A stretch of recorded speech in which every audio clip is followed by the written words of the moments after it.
Garde cette position, nous ouvrons nos Bibles dans le livre de Deutéronome. Deutéronome en son chapitre 30, nous lisons le verset 15 et le verset 19. Deutéronome chapitre 30, le verset 15. Fais juste l'effort de rester debout juste quelques minutes, le temps de faire la lecture. Allons-y. Vois, je mets aujourd'hui devant toi la vie et le bien, devant toi la vie et le bien, la mort et le mal. Verset 19. Oui.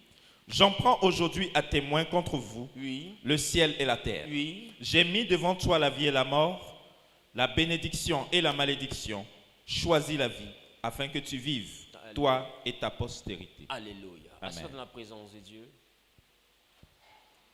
Ce matin, nous aurons la synthèse de nos 3 soirs de prière. Et nous aurons l'enseignement sur la maturité spirituelle. Amen.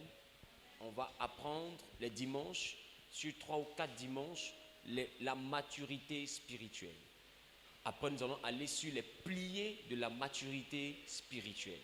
Donc, dans un premier temps, c'est quoi la maturité spirituelle? Et plus tard, quels sont les piliers pour la maturité spirituelle, selon la parole de Dieu, pour t'envoyer à atteindre un degré de maturité. Quelqu'un me dit Amen bien. Amen.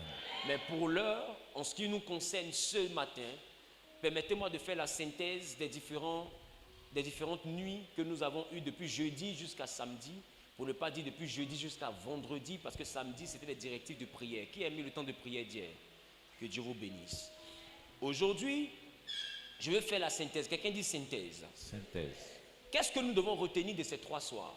Qu'est-ce que nous devons retenir de Dieu met en devant de nous le mal et la mort, le bien et la vie? Je veux te faire comprendre que, en synthèse, la Bible dit au commencement Dieu. Quelqu'un dit au commencement Dieu. Au commencement Dieu. Cela veut dire que Dieu est le commencement de tout. Vrai ou faux? Il est le commencement de tout. Tu peux me préparer Colossiens 1,15. Dieu est le commencement de tout. Alléluia. Et puisqu'il est le commencement de tout, la Bible dit au commencement était Dieu seulement. Dieu est quoi? Est-ce qu'il est physique? Dieu est quoi? Il est esprit. Notre Seigneur Jésus a dit, notre Père est esprit, alors il faut que ceux qui l'adorent l'adorent quoi? En esprit et en vérité. Donc ça veut dire que si Dieu est esprit, c'est qu'au commencement était qui? Dieu. Était Dieu, mais était un esprit. Cet esprit était seul. Qui comprend un peu? Au commencement, cet esprit était seul. Et il va décider de créer. Donc tu vas comprendre que tout ce qui est né après Dieu est né de qui? Est sorti de qui? A été engendré par qui? Par Dieu. Voilà pourquoi Dieu, il est le seul, il est le seul qui n'a pas été engendré ni créé. Alléluia. Donc Dieu est celui-là qui a produit tout le reste, en commençant d'abord par les choses spirituelles. Voilà pourquoi la Bible dit au commencement Dieu créa quoi? Les cieux. Les cieux, c'est l'ensemble du monde céleste, du monde spirituel. Les cieux ne sont pas l'endroit de vie des hommes. Les cieux sont l'endroit de vie de tout ce qui est esprit, notamment les anges, les démons, tout ce que tu peux imaginer. Alléluia. Donc, et la terre appartient à qui? À l'homme et au fils de l'homme. Alléluia. Donc Dieu a réparti les règnes. Il y a un règne céleste qui appartient aux esprits et un règne terrestre qui appartient à tout ce qui est physique. Mais bizarrement, l'homme ne vit pas dans les cieux, mais l'homme vit sur la terre. Mais en même temps que l'homme est sur la terre, l'homme a comme un droit d'action dans les cieux aussi. Pourquoi? Parce que je t'ai dit que les cieux appartiennent à qui? Esprit. Aux choses spirituelles. Donc à tous ceux qui sont esprits. Or l'homme a été créé à l'image de Dieu. Bara, créé à l'image de Dieu. Donc sous forme immatérielle. Donc si Dieu est esprit, que l'homme a l'image de Dieu, est-ce que l'homme est physique? Non. L'homme est quoi? Esprit. Est donc un esprit. Donc Dieu crée l'homme à son image. Genèse chapitre 1, le verset 26 à 27. Mais Dieu forme l'homme à l'image de la terre en Genèse chapitre 2, le verset 7. La Bible, Dieu prend la poussière de la terre, pas la terre. Il prend la poussière de la terre. Il ne prend pas la terre, mais il prend la poussière de la terre. La poussière qui parle de Afar, la terre qui parle de Adama. Donc Afar qui parle de décombre. Voilà pourquoi l'homme arrive à mourir. Parce que la terre réellement a donné de ces décombres pour que ces décombres soient utilisés pour former un corps. Donc ce corps-là, puisqu'on parle de décombres, on parle aussi de décomposition. Ce corps peut se décomposer. Voilà pourquoi le corps de l'homme pourrit, parce que le corps de l'homme vient des décombres se décompose. Est-ce que quelqu'un me comprend? Est-ce que je parle à quelqu'un? Yes. Donc l'homme n'est pas un corps. La Bible dit quand Dieu a soufflé dans les narines de l'homme un souffle de vie, l'homme devait un être vivant. Un être qui est traduit en hébreu par nefesh. Ça veut dire un corps vivant. Donc tu vas voir que Dieu avait formé un corps, mais le corps n'avait pas encore pris vie. Donc quand Dieu va mettre l'esprit dans le corps va prendre vie. Et quand le corps prend vie, il y a ce qu'on appelle la naissance de l'âme. L'âme, c'est la vie du corps. Amen. L'âme n'est pas la vie de l'esprit. L'âme, c'est la vie du corps. Alors pour tuer le corps, qu'est-ce que les gens attaquent dans le monde spirituel? L'âme. Ils attaquent ton âme. Amen. Parce que l'âme te relie directement au corps. Pour lancer un sort à quelqu'un, c'est l'âme qu'on attaque. Pour lancer la mort, un esprit de mort à quelqu'un, c'est l'âme qui est persécutée. Pour rendre quelqu'un malade, c'est l'âme qui est attaquée. Qui me comprend un peu? Amen. Donc tout ce qui est mystique qu'on veut faire sur ton corps, on est obligé de passer par ton âme, parce que c'est ton âme qui donne vie à ton corps. Donc si ton âme a été capturée et tuée dans le monde spirituel, ton corps aussi meurt dans le monde physique. Voilà pourquoi la Bible dit, l'âme qui pêche, c'est elle qui mourra. Parce que la dimension de l'homme qui peut mourir, c'est l'âme. Ce n'est pas l'esprit. Donc l'homme n'est pas une âme. L'homme est un esprit possédant une âme vivant dans un corps. Donc l'âme peut mourir, mais l'homme ne meurt jamais. Si l'homme meurt, c'est que celui à l'image duquel l'homme a été créé aussi meurt. Qui comprend ce que je dis? Amen. Si l'homme meurt, c'est que celui qui a regardé sur lui pour créer l'homme, c'est que lui aussi il peut mourir. C'est parce qu'il peut mourir que l'homme peut mourir. La mort est arrivée dans la vie de l'homme quand l'âme est venue au monde et que le nefesh, le corps, a pris vie. Qui me comprend un peu? Et dans le jardin, Dieu avait laissé un arbre pour permettre au corps de rester en vie. C'était l'arbre de la vie éternelle.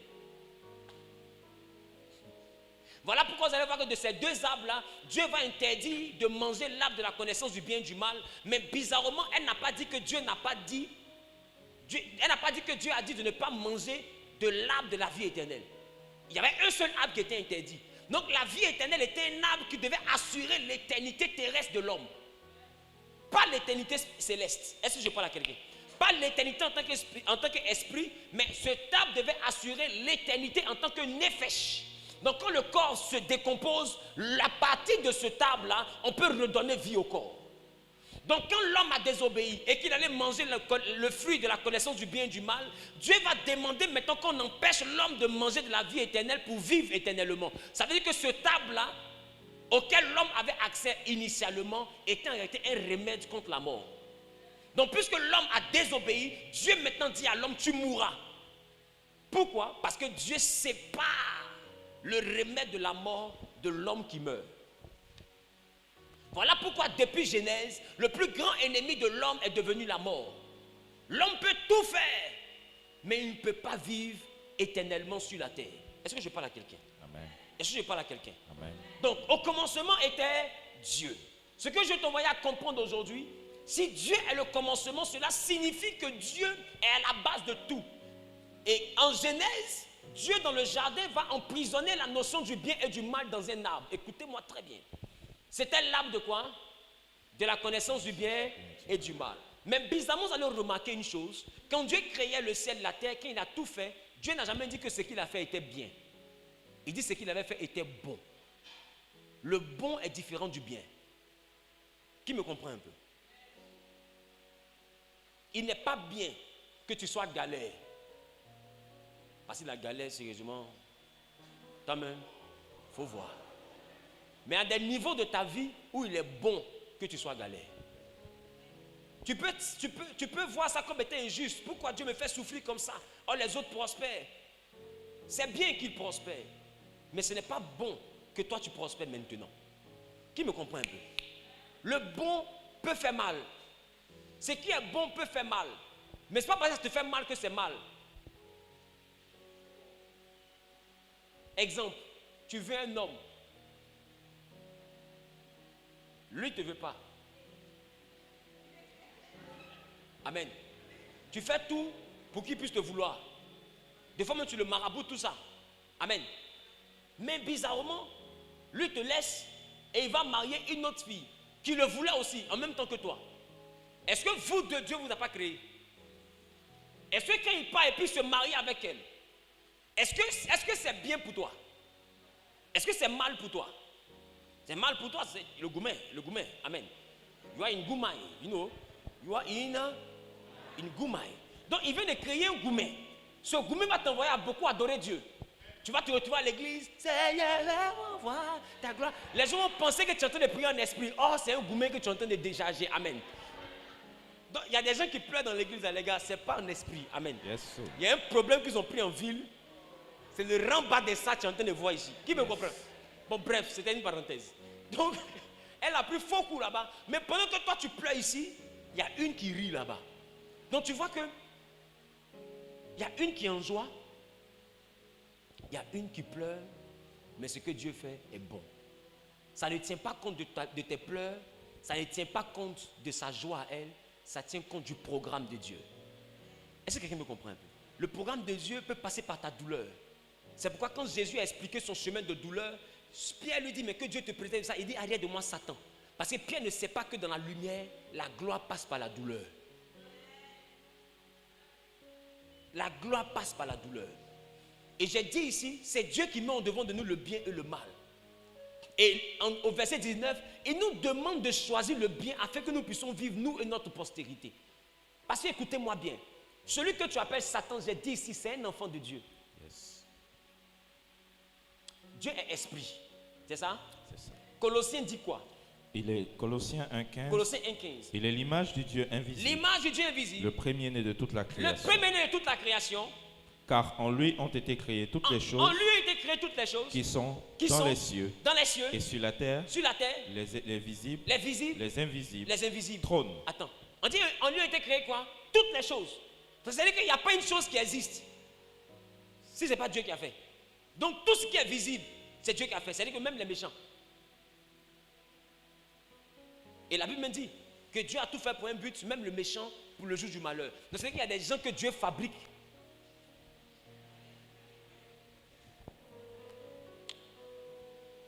Tu n'as pas terminé la phrase. Tu n'as pas terminé la phrase. Quoi ça? Ah.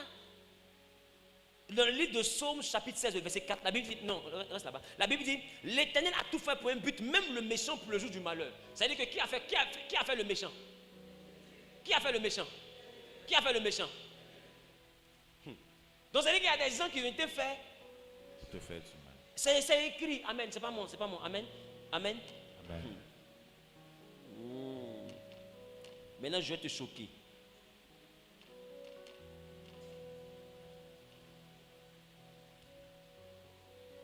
La Bible dit, celui qui fait du tort aux pauvres déshonore celui qui l'a fait.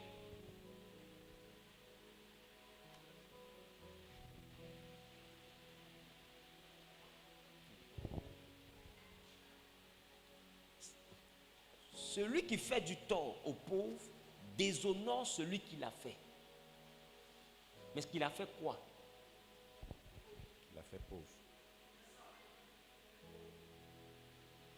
Vous voyez qu'un homme ne devient pas riche parce qu'il travaille. Un homme devient riche parce que Dieu décide de te faire riche. Voilà pourquoi la Bible dit, ne dis jamais dans ton cœur que c'est ma force et mon intelligence qui m'ont acquis ces richesses. Mais souviens-toi de l'Éternel, ton Dieu, qui t'aura donné la force de les acquérir. C'est pour dire que ce n'est pas parce que tu travailles que tu deviens riche. Il y en a qui travaillent plus dur que toi, mais Dieu les a fait pauvres. Yes. Peu importe ce qui transpire, ça ne produit jamais rien. Donc toi qui arrives à dormir dans une maison, il y a climatisé sur ta tête, arrête de dire, hey, je ne sais même pas qu'est-ce qui m'arrive. Ce qui t'arrive pour l'instant, tu arrives à comprendre. Il faut laisser ça comme ça. Il y a des gens que Dieu a fait là. Ils sont sur la terre, jusqu'à qu'ils vont quitter la terre, ils ne vont jamais toucher 1 million. Yes. Ça peut te choquer, mais c'est vrai. D'ailleurs, si tout le monde est riche et puissant, où est l'équilibre? Si tout le monde est grand, qui est roi? Si tout le monde est roi, qui est autorité? Si tout le monde est autorité, qui est serviteur? Et si personne n'est serviteur, comment on avance? Tu as l'argent, j'ai l'argent. On est tous milliardaires. On fait quoi? On fait rien. Qui va construire pour toi? Les immeubles que tu vois, qui va construire? L'évolution va arriver comment? Qui comprend de quoi je parle? Qui va se fatiguer pour fabriquer portable pour toi? Par rapport à quoi? Pour gagner quoi? Ceux qui fabriquent portable, c'est pour gagner quoi? C'est pour vendre? Quand on vend, c'est pour gagner quoi? Mais tu as l'argent, j'ai l'argent. Je travaille, c'est pourquoi? Je construis immeuble pour mettre en location, c'est pourquoi? Je construis route pour que le commerce se fasse. Tout ça à la fin, c'est pour gagner quoi? Mais nous tous, on est déjà riches au même niveau. Donc finalement, tu vois que le monde s'arrête. Donc vous devez comprendre que pour que le monde continue à être le monde, il y a donc un système que Dieu a mis en place pour que certains soient grands et que d'autres soient petits.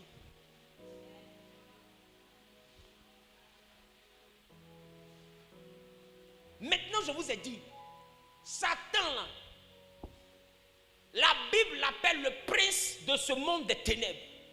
Amen. Je finis à 11h30 la synthèse. La Bible l'appelle le prince, c'est ça, non? Mais pourquoi tu me regardes mal? C'est ça. Quoi ça? Il faut qu'on puisse dire. Sinon, les gens, de toute façon, ils me regardent, c'est pas sérieux. Jean chapitre 14, verset 30. La Bible dit parole de Jésus. Quelqu'un dit parole de Jésus. Parole de Jésus. Jésus dit, je ne parlerai plus guère avec vous, car le prince du monde vient, il n'a rien en moi. Le prince du monde, il parle de qui? Il parle de Satan. Amen. Donc, il appelle Satan le prince du monde. Or, le monde, c'est un système. Amen. C'est pourquoi la Bible nous fait comprendre que Dieu nous a délivrés. Amen. Dieu nous a délivrés. Amen. Il nous a délivrés de la puissance des ténèbres. Amen. Dans le livre de Colossiens 1,13, la Bible dit qu'il nous a délivrés de la puissance des ténèbres et nous a transportés dans le royaume du Fils de son amour. Colossiens 1,13. On parle de Dieu. Dieu nous a délivrés de la puissance des ténèbres et nous a transportés dans le royaume du Fils de son amour. Ça veut dire que nous avons quitté un royaume qu'on appelle le royaume des ténèbres, quand on accepte Jésus, et il nous fait passer du royaume des ténèbres dans un royaume qui est le royaume du Fils de son amour. C'est ce qu'on appelle le royaume des cieux. Alléluia. Donc, si le royaume du Fils de son amour existe, le royaume aussi des ténèbres aussi existe. Dans le royaume des ténèbres, il y a les démons, c'est ça? C'est ça qu'on appelle le monde. Il y a les démons, il y a tous ceux qui n'adorent pas Jésus, il y a tous ceux qui n'adorent pas Dieu, qui ne croient pas en Dieu, qui pratiquent des choses contre la parole de Dieu. Ils sont censés être dans le royaume des ténèbres. Maintenant, là où je veux que tu puisses comprendre, dans le royaume des ténèbres, qui est le chef? Satan. Qui est le chef? Satan. Qui est le chef des démons? Satan. Satan est le chef. On est d'accord ou on n'est pas d'accord? Qui est d'accord? Lève les mains. Satan est vraiment le chef des démons. Voilà pourquoi en Apocalypse, la Bible, quand lui s'est révolté, il a entraîné un tiers des démons, des anges avec lui. C'est les anges qui l'ont suivi là qu'on a appelé aujourd'hui démons. Donc il est le chef de cette révolte, il est le chef des démons. Amen. Mais le chef des démons est dans son royaume. Et dans son royaume là, la Bible dit, selon la parole de Jésus, qu'il est le prince de ce royaume. Or, s'il parle de prince, c'est que nous sommes en monarchie. Yes. C'est ça, non? Yes. S'il parle de prince, c'est que nous sommes en monarchie. Si nous sommes en monarchie, c'est qu'il y a un roi. Si le plus puissant de tous les démons, le chef de tous les démons est un prince, qui est le roi? Pour trouver le roi, il faut découvrir qui est le papa du prince. Parce que par définition, à moins que la reine n'ait trompé le roi, l'enfant du roi, c'est lui que le dictionnaire appelle le prince. C'est ça ou c'est pas ça? C'est ça. C'est ça ou c'est pas ça? C'est ça. Les gars, on est en français. Hein? Voilà, vous qui êtes en esprit, là, revenez en français. Parce que Jésus dit, nous allons adorer en esprit et en vérité. En esprit, c'est les anges. Mais en vérité, là, c'est français. Amen. En vérité, est-ce que tu comprends français? Tu lis la Bible, mais est-ce que tu comprends français? Donc, l'enfant du roi s'appelle Le prince. prince. Et Jésus dit que Satan est le prince du monde des ténèbres. Mais dans le monde des ténèbres, là, qui est plus grand que Satan normalement? C'est Dieu. Personne. Donc si personne n'est plus grand que Satan, que lui il est prince dans son propre royaume, qui est le roi? Son papa. Donc il faut découvrir son papa. Donc nous cherchons qui? Le papa. Quelqu'un dit cherchons le papa. Cherchons le papa. Il faut que sa maman nous dise qui est son papa. Donc,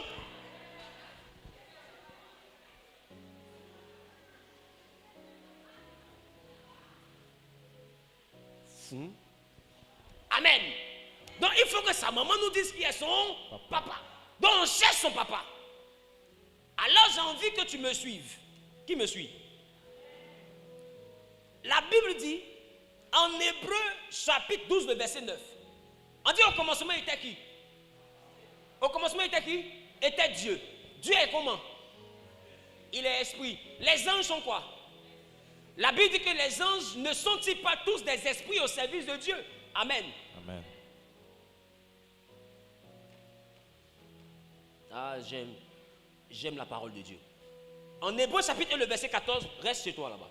En Hébreu chapitre 1, le verset 14, la Bible dit, ne sont-ils pas tous des esprits au service de Dieu, envoyés pour exercer un ministère en faveur de ceux qui doivent hériter du salut? On parle des anges. Ça veut dire que les anges sont des esprits au service de qui? Au service de Dieu. Pour rendre un ministère auprès de nous qui devons hériter du salut. Donc ça veut dire que nous sommes face à une affaire d'esprit. Donc si les anges sont des esprits, que les démons sont des anges déchus, d'accord, mais anges d'abord. Qui comprend ce qu'il vient de dire? Dis avec moi, déchu, d'accord, mais ange d'abord. Qui comprend la nuance? Donc, un ange déchu, il n'en demeure pas moins que ce soit un ange. Yes. Or, on dit un ange, c'est un esprit. Ça veut dire que tous ceux qui sont anges ou qui sont démons sont d'abord des esprits. C'est ça? C'est ça? Maintenant, nous devons découvrir qui est le papa alors des esprits. Dis-moi à ton voisin, qui est le papa? Lisons Hébreu maintenant. Hébreu chapitre 12, verset Hébreu 9. chapitre 12. Le verset 9. D'ailleurs, puisque nos pères selon la chair nous ont châtiés, et que nous les avons respectés, et qu'on ne les a respectés, ne devons-nous pas, à bien plus forte raison, est-ce qu'on ne doit pas, à plus forte raison, nous soumettre au Père des esprits, au Père des esprits, des gars. Au Père de quoi? au Père des esprits. Donc tu vois qu'on dit au Père, et puis esprit on met au pluriel. Et le Père là, tu vois qu'on met avec P majuscule. C'est-à-dire qu'il est le Père de tous les esprits qui peuvent exister. Donc s'il est le Père de tous les esprits qui peuvent exister, c'est qu'on vient de trouver le papa des esprits.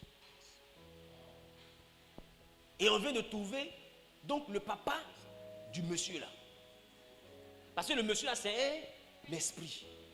Or, si on a trouvé le papa des esprits, quand on dit le monsieur qui est dans les ténèbres là-bas, il est prince, c'est que c'est son papa qui est le roi. Maintenant, la Bible de nous dit que qui est son papa? C'est notre Dieu qui est son papa. Donc, si notre Dieu est le papa du prince des ténèbres, c'est que notre Dieu est le roi. Qui comprend ce qu'il dit?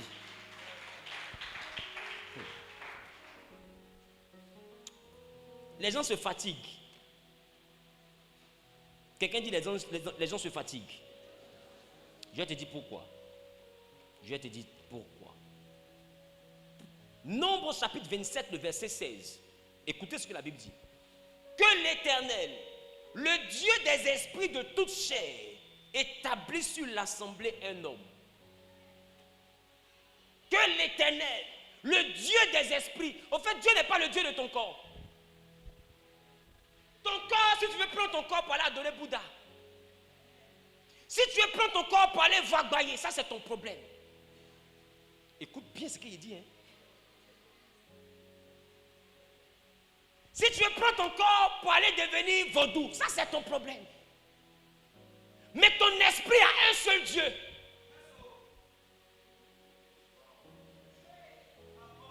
Ça veut dire que même le sorcier a notre Dieu pour Dieu. Tant que tu as un esprit, il est ton Dieu. Donc, en fait, beaucoup pensent que Dieu a besoin de leur approbation pour être leur Dieu. Ce que tu n'as pas compris, il y a un document qu'il a mis en toi, qui porte sa signature et qui te lie à jamais à lui. Ce document-là s'appelle l'esprit.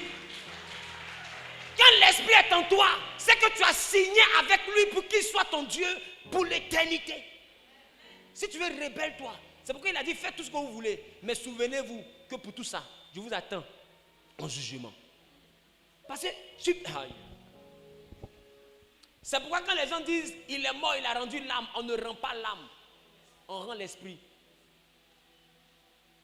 C'est l'âme qu'on va juger. Parce que nous tous, nos esprits sont liés à Dieu. Bref. Donc, celui-là même qui est dans la chair, dit que lui, il est vaudouman. D'accord. Mais dans l'esprit, qui est son Dieu? C'est l'Éternel. Dans l'esprit, qui est son Dieu? Mais dans sa tête, qui est son Dieu? Je reprends.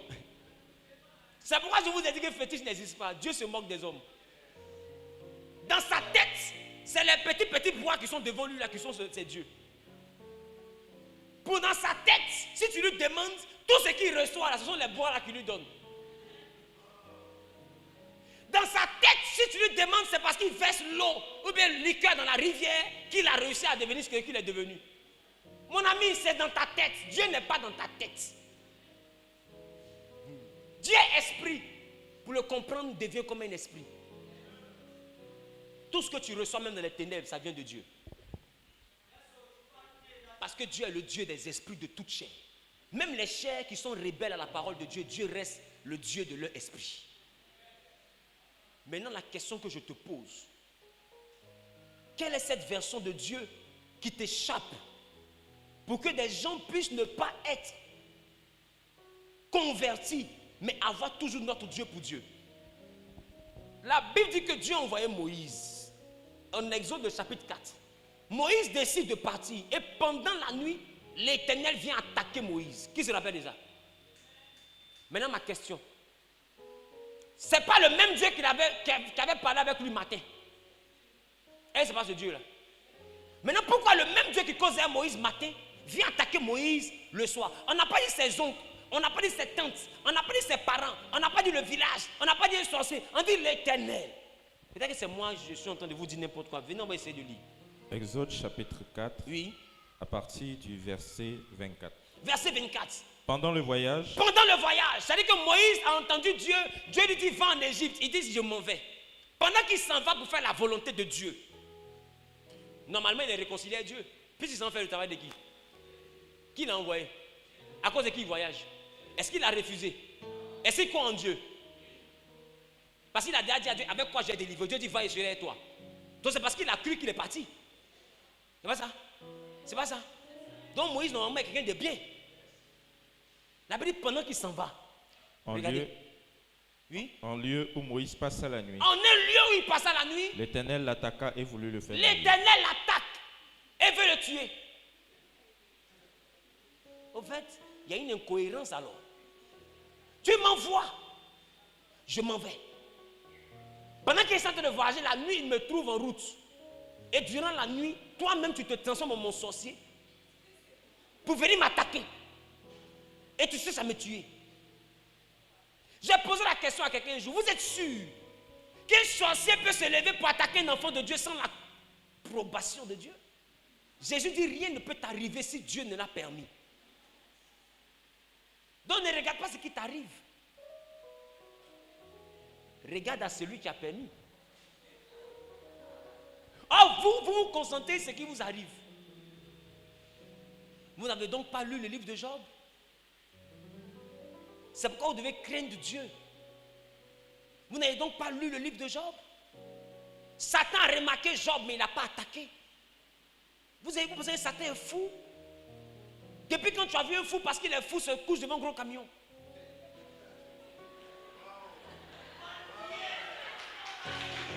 Depuis quand? Satan, il est fou. Tu penses que Satan, c'est pas qui on appelle Dieu? Satan n'attaque pas par hasard, il n'est pas stupide, les gars. Il sait que tous ceux qui ont des esprits ont un père, ont un Dieu. Sans l'approbation de leur père et de leur Dieu, tu n'as pas le droit de les attaquer. Donc il va à la réunion et puis il dit à Dieu, comment je peux ne pas le voir? Je l'ai vu. Mais comme ta main est sur lui, c'est pourquoi je fais comme si je ne le vois pas. Retire ta main et tu verras. Or, dans leur langage, retirer la main signifie donne-moi l'autorisation d'attaquer. Et c'est Dieu qui dit à Satan, tu peux attaquer jusqu'à ce niveau, mais ne dépasse pas cette limite. Ça veut dire que tout ce qui t'arrive, tous les esprits qui te poursuivent viennent dans ta vie avec une recommandation. Il y a une limite qu'ils ne doivent pas dépasser. C'est pourquoi Jésus connaissait la maladie de Lazare. Il dit cette maladie-là n'est pas à la mort. Parce que la maladie sait ce qu'on lui a dit. Tu peux le faucher, mais tu ne dois pas le tuer. C'est pourquoi remarquez, vous ne mourrez pas. Toujours la mort vous loupe. Attends, tu penses que la mort c'est pas tiré? Au fait, la mort a tiré à côté. Elle fait exprès. Parce qu'on ne lui a pas encore dit de te prendre. Et toi, au lieu de penser à ça, pour te repentir, pour aller vers ton Créateur, tu dis, ma tête est dure.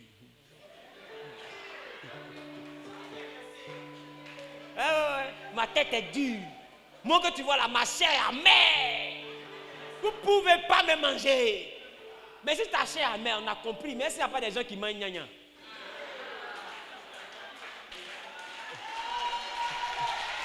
Ta chair, il y a son modèle. Ta chair, il y a la sauce qui va avec.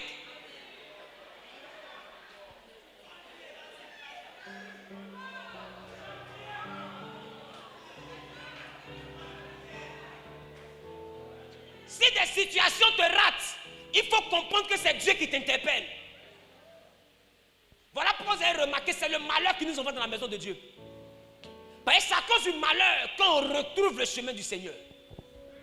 Quand on se met à souffrir de stérilité, de célibat, de maladie, de blocage, d'envoûtement, de pauvreté, finalement, en cherchant des solutions, on débarque à l'église. Vrai ou faux? Nous tous on a atterri ici parce que ceci, donc cela. Qui me comprend un peu? Donc il est obligé de te créer une situation parce qu'il sait que l'homme là, quand l'homme est dans le bon, il ne cherche pas Dieu. Est-ce que je parle à quelqu'un? Remarque ton histoire. Aujourd'hui, tu deviens intelligent. Pourquoi? Parce que tous ceux qui tu as bu champagne t'ont abandonné. Parce qu'il n'y a plus de champagne aujourd'hui. Tu n'es pas devenu intelligent. Mais ton intelligence là, c'est où tu es venu avec. C'est pas à l'église. Maintenant, nous on subit ta misère. Dès que tu es un peu énervé, tu as vu ta tante net, c'est nous que tu appelles. Mais tu sais ce que tu as mangé là? C'est nous que tu as mangé. Qui comprend? C'est que l'église, c'est un endroit où tous ceux qui n'ont pas été intelligents se retrouvent. Moi y compris, hein. Donc ne pense pas que je t'insulte. Nous tous, on était gaou. On a vécu selon nos désirs. Et la vie nous a donné des vrais coups de tête. On s'est retrouvés par terre. Comme la mort nous a loupé, on a rampé, on a traversé la frontière. On dit stop. Ici, là, Jésus est mort pour nous. Non, on s'est caché. L'église, c'est un camp de réfugiés. Il dit, venez à moi, vous qui êtes fatigués et chargés. Quand le monde commence à te fatiguer, il y a un endroit où tu dois courir pour aller. Quand les démons commencent à t'attaquer, il y a un endroit où tu dois courir pour aller. Quelqu'un n'a pas dit amen. Je dis, quand les sorciers commencent à te persécuter, il y a un endroit où tu dois courir pour aller. Il y a quelqu'un vers qui tu dois partir. Quand on veut se réfugier et sauver sa tête, c'est à l'église on se cache. Ne quitte pas un féticheur pour aller chez un autre féticheur pour vouloir te protéger d'un sorcier.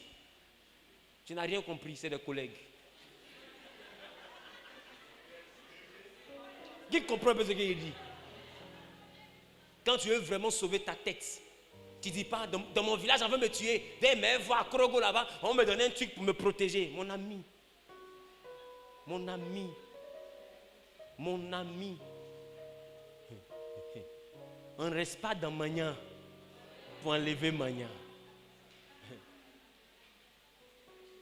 Le seul territoire où tu seras à l'abri du danger, c'est le royaume des cieux. C'est d'accepter Jésus. Il n'y a pas une bague que moi là, quand il y a malheur, ma bague me sert. Un jour ça a coupé ton doigt. Que ma bague me sert. Quand il y a poison là, le verre se casse. Quand ça chauffe là, nous on disparaît. Il y a des gens qui avaient anti-accident, c'est dans l'accident ils sont morts. Qui comprend? D'autres avaient anti-balle, c'est balle qui les a tués. Vous ne voyez pas que Dieu se moque de vous?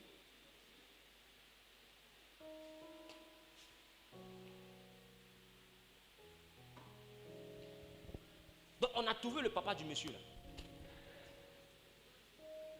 Qui est d'accord avec moi?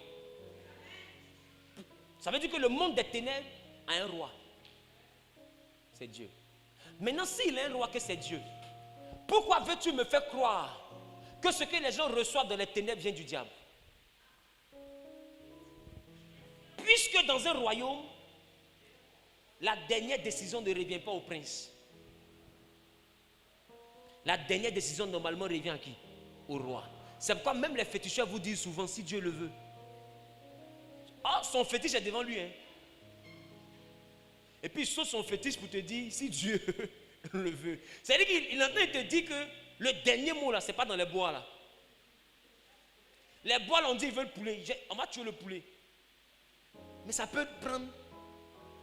Comme ça peut ne pas prendre, ça dépend maintenant de Dieu. Comment un fétiche? Et j'ai terminé l'enseignement en disant, parce que nous sommes dans la synthèse de l'enseignement, en disant, si Dieu est roi dans les ténèbres, alors pourquoi est-ce qu'il permet que les hommes empruntent le chemin des ténèbres? Il ne permet pas. Il a dit en Deutéronome 30, 19, je prends le ciel et la terre en témoin, j'ai mis devant toi le bien et le mal. Moi je te conseille de prendre le bien pour que tu vives, toi et ta postérité. Il met devant toi le chemin du bien, le chemin du mal. Où nous sommes assis ici là, tu es libre. Où tu es là, tu es libre de te retrouver dans un zangbeton, même dès un matin. Qui comprend ce qu'il dit? C'est un chemin qui est possible.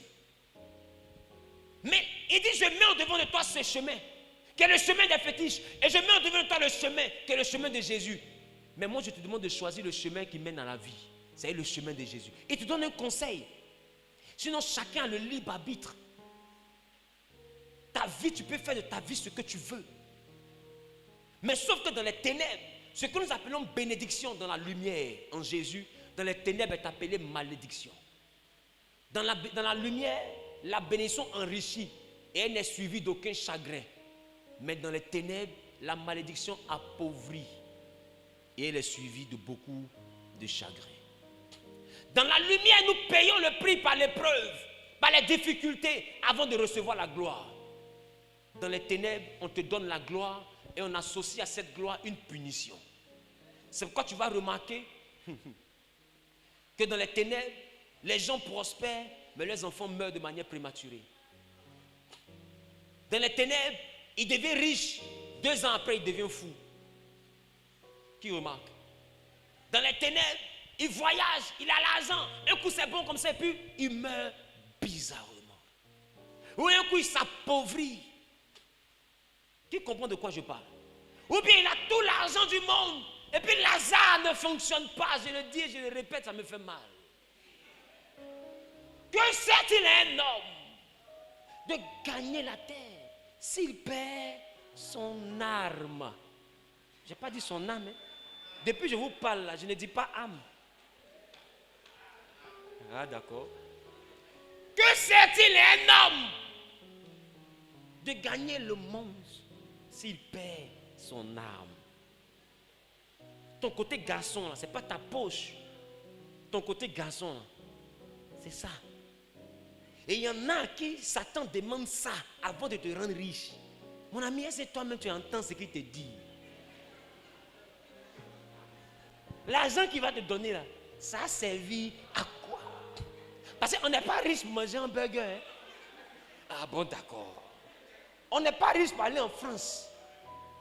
On n'est pas riche parce qu'on veut aller je ne sais pas où. Non, non, non, non, non. Non. Ah. Toi, tu as le féticheur, il demande au féticheur, mais ce que tu dis est grave. Féticheur, ton fétiche ne m'aime pas. Ah. Il ne peut pas prendre cheveux. Au moins après, ça va pousser. Mais c'est chauve. Et l'autre aussi est chauve, il vit. Mais ça, il y a des gens qui ont cœur. Non, je loue ton courage. Vendre Lazare.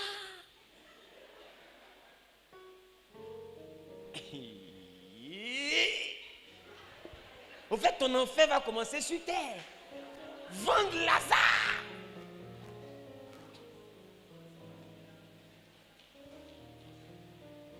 Ce que les ténèbres te donnent, Dieu est derrière, mais il veut que tu assumes la responsabilité de ton choix. Donc tu es libre d'aller chez les féticheurs, mais sache qu'après ce qu'ils vont te donner, il y a une punition. Ça sera quoi la punition?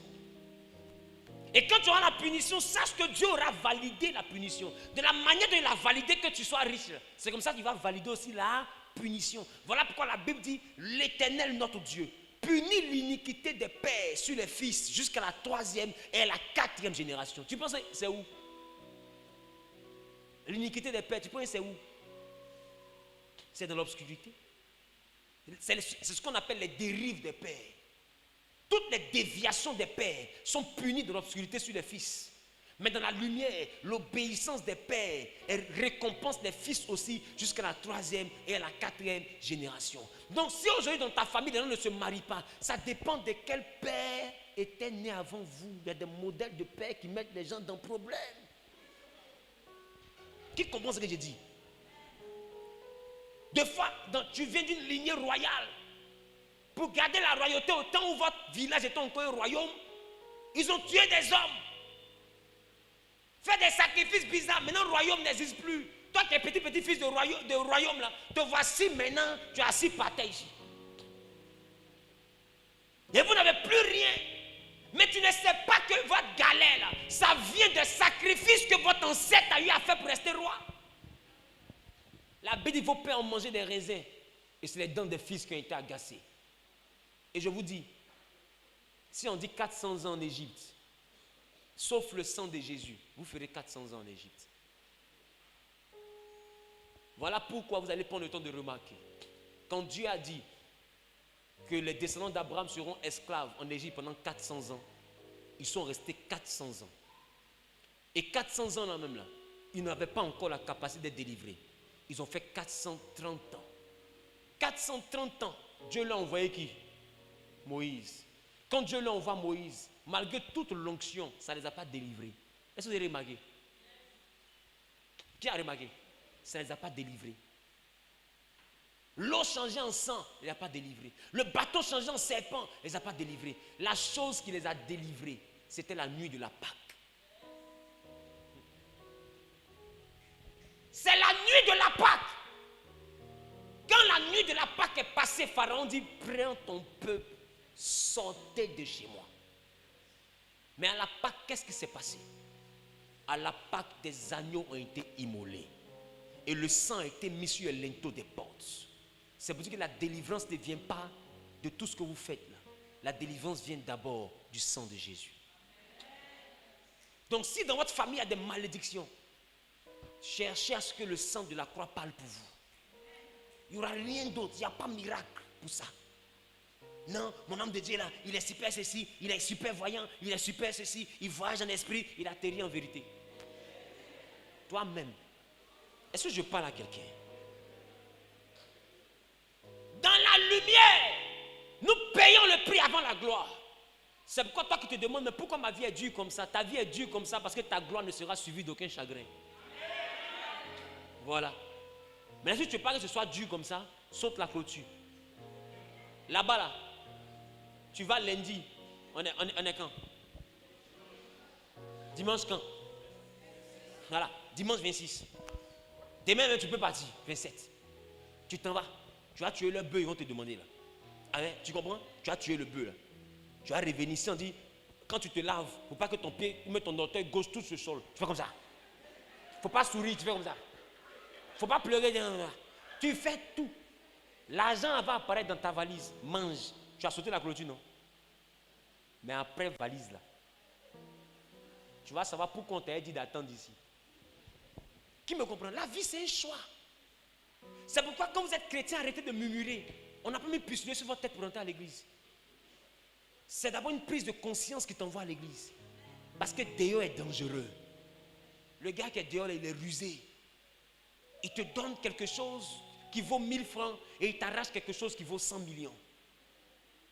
Si ta vie ne t'intéresse pas, sors de l'église. Aujourd'hui, beaucoup sont dans l'église et puis murmurent. se plaignent, se plaignent, se plaignent. Tu es dans l'église et tu prends pour modèle des gens du monde. Regarde ceux qui sont là-bas, ils sont en avancée. Nous, on est devant, on est en Jésus depuis là, on ne voit pas devant, on ne voit pas derrière. La Bible n'a pas dit le commencement vaut mieux que la fin. La Bible dit la fin d'une chose vaut mieux que son commencement. C'est-à-dire que regarde leur commencement. Et puis assieds-toi, regarde la fin. C'est la fin là qui a te dit que tu n'aurais jamais dû les envier. Est-ce que je parle à quelqu'un? Donc ne regarde pas le commencement de quelqu'un pour l'envier. Regarde la fin avant de l'envier. Voyez comment ça finit là. Vous êtes témoin de ça. Vous voyez comment beaucoup finissent. Il y a des noms que les gens ont chantés dans ta génération il y a quelques années. Ils sont où aujourd'hui? Beaucoup sont morts. D'autres se jettent par la fenêtre. D'autres reçoivent des coups de fil anonymes, il y a une incantation, après on les enterre. Vous ne voyez pas ça? D'autres deviennent fous devant vous ici. D'autres ont roulé E46. Aujourd'hui tu les vois. Mais c'est fini. Il a tiré dans ton âme toute substance de gloire. Tu es dans l'étape de la punition désormais. Qui comprend un peu de quoi je parle? La fin d'une chose vaut mieux que son commencement. Donc toi, ton commencement commence dans la douleur, dans la souffrance. Laisse-les se moquer de toi. Si eux, ils ont commencé dans la gloire, gloire à Dieu. Si toi, tu as commencé dans les pleurs, gloire à Dieu. Mais ce n'est pas le commencement qui vaut mieux que la fin. On reprend? C'est la fin qui vaut mieux que le commencement. Assez, on ne peut regarder comment ça a fini. Moi, j'ai vu des amis qui m'ont regardé, ils étaient en voiture. Qu'est-ce que tu deviens? Et dis-moi. Aïe, il y a ça quoi? Qu'est-ce que tu deviens comment? Moi, c'est quoi, je ne sais pas. Hein. Sinon, je deviens. Je te promets, j'ai répondu ça. Il dit, je deviens. Qu'est-ce que tu deviens? Parce qu'on vient de sortir du terminal. Toi, tu es dans la voiture. Moi, ici, j'ai une chemise pagne à ma fille spirituelle. On entend beaucoup parler de Jean-Baptiste Dely, de Moïse. Lui, gars, il fraîche, nous comme ça. Fiou, Mourano. Ah, ouais, pas clair. J'ai rien dit. Ah, mais Joe. Oh, c'est lui qui m'a vu. Hein. Donc, il a fait exprès. Mais on dit, mais qu'est-ce que tu deviens? Il dit, mon gars, il ne sait pas quoi. Hein. Qu'est-ce qu'il devient? Dis avec moi, c'était le commencement. Quand ça a commencé, lui était dans Mourano, moi j'étais à pied. Dis avec moi, c'était le commencement. C'était le commencement. Oh, ce n'est même pas encore fini. Hein? Je peux me suivre un peu? Voilà. Ce n'est même pas encore fini. Hein? Lui, il est à pied. Moi, j'étais en voiture. Oh, c'est pas encore fini. Et quand ça a fini? En ce temps-là, pour lui, il me frustrait.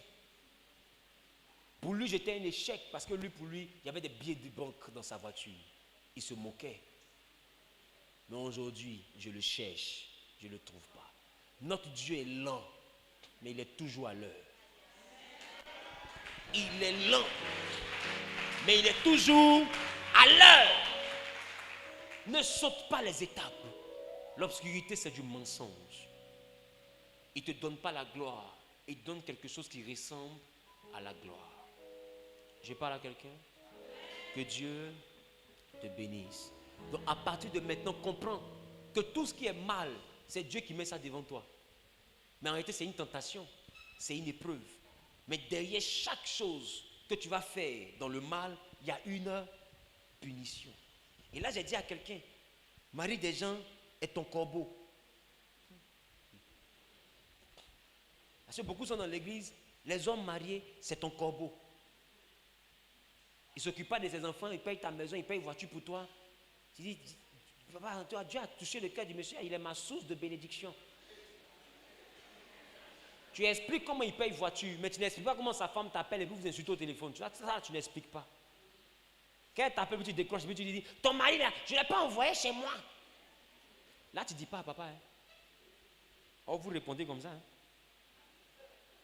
C'est le côté où il a payé voiture et puis il a ouvert magasin. Vraiment, il ne sait pas, mais Dieu l'a touché. Oh, ce n'est pas Dieu qui l'a touché. C'est ça qui l'a touché. Amen. Et aujourd'hui, il est ton corbeau.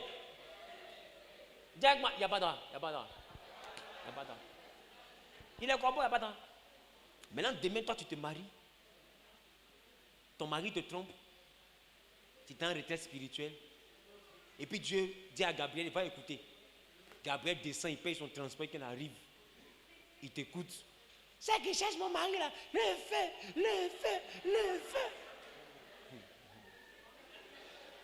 Les vieux, c'est qu'on a dit là, ça arrivait.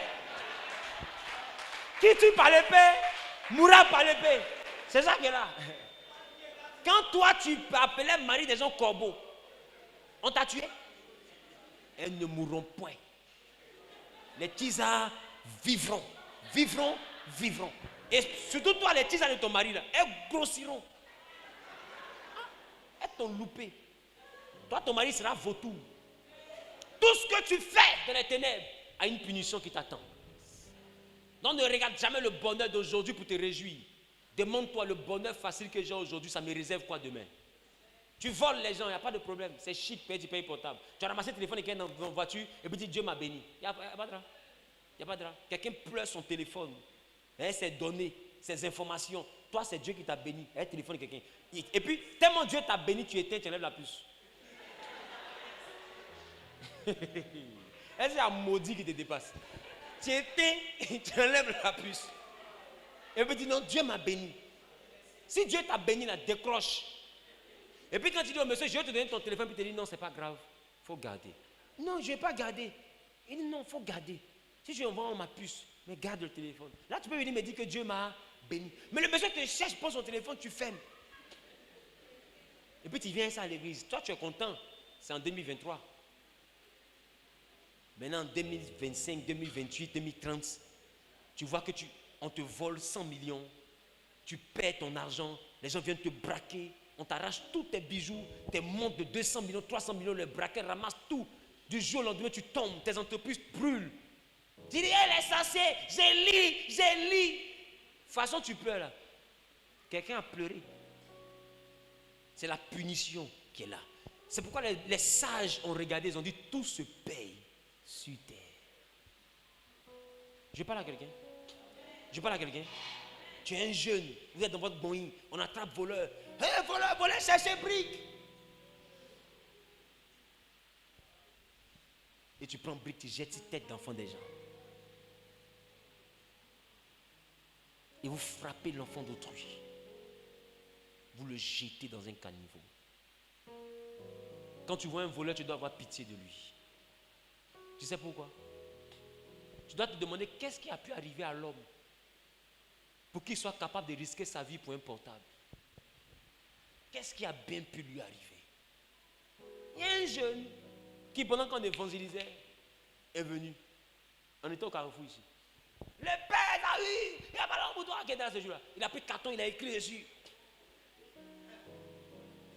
Je lui ai donné l'argent. On lui a donné du riz. On lui a tout donné. C'était quand? C'était vendredi, je crois. Non. Mercredi, on a fait le programme. C'est quand on l'a attrapé là? Le lundi ou mardi qui a suivi. Je suis au plateau, en train de régler une affaire. On me dit, papa, on a attrapé le voleur. Il a envoyé la photo. C'est lui. Ça dit, il est venu voler. Les gens l'ont repéré. Il a sauté la clôture, il est tombé derrière dans le restaurant. Ils ont entouré le restaurant. Il a sauté, il est remonté sur la clôture, il est monté sur tôle. Il court. Les femmes sont sur l'immeuble là-bas. Il est ici. Et puis il dit aux femmes là, ah la vieille, mais tu me tues. Mais...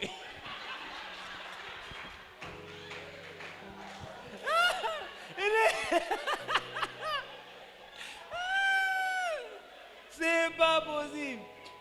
Il avait, mais toi tu es tué enfant des gens, oui. Je me débrouille, je saute. Toi tu dis aussi. Tu n'en quoi?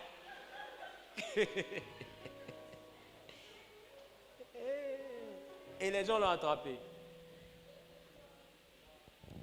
Et les jeunes euphoriques l'ont tapé. Et après, le commissariat est venu, la police est venue. J'ai appelé le commissaire. Il m'a dit, parce que ça dépend de toi. Si tu veux porter plainte, nous on le prend, on l'envoie, on le garde, on le défait. J'ai dit, laissez-le à l'église, j'arrive. Quand je suis arrivé à l'église, il était assis. Assis par terre même. Dès qu'il m'a vu,